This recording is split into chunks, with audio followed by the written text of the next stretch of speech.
Everyone, আজি দুপৰীয়াৰ কাৰণে গাহৰি মাংস আনিলোঁ আৰু পিঁয়াজ জলকীয়া কাটি থৈছোঁ আৰু গাহৰি মাংস বনাম আৰু এতিয়া হৈ গ'ল। এতিয়া পিঁয়াজ দি দিওঁ, পিঁয়াজটো ভাজি কৰি লওঁ আগতে। পিঁয়াজটো ধুনীয়াকৈ ভাজি ল'লোঁ, ৰঙা ৰঙা হৈ গ'ল। এতিয়া গাহৰি মাংস দিওঁ আৰু তাৰপিছত গাহৰিটো আগতে ভাজি কৰি লওঁ।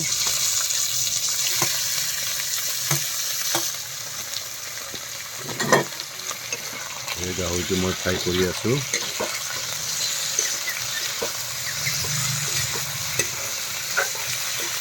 দিলোঁ,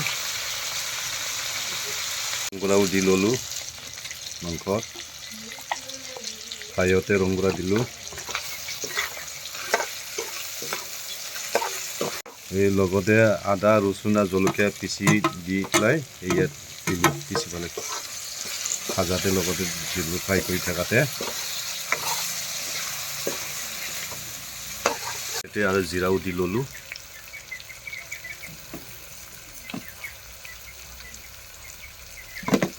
এতিয়া জিৰা দি পেলাই আৰু হিলাই দিছোঁ মই মাংসটো ধুনীয়াকৈ, একদম পূৰা ফ্ৰাই হ'ব লাগিব।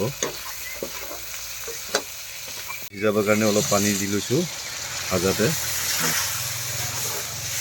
মাংসটো এতিয়া মই পানী দি পেলাই পূৰা সিজাই আছোঁ। এতিয়া পানী শুকাই গৈছে প্ৰায়।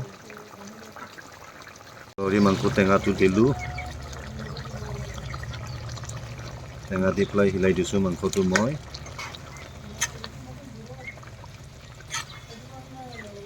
এই মোৰ মাংস বনোৱাটো প্ৰায় হৈছে। টেঙাৰ লগত গাহৰি মাংস গ্ৰেভি বনাইছোঁ। আজি বহুত ধুনীয়াকৈ বনাইছোঁ দেই, খাই কিন্তু আজি টেষ্ট লাগিব। মাংসটো পূৰা গ্ৰেভিকৈ বনাইছোঁ মই।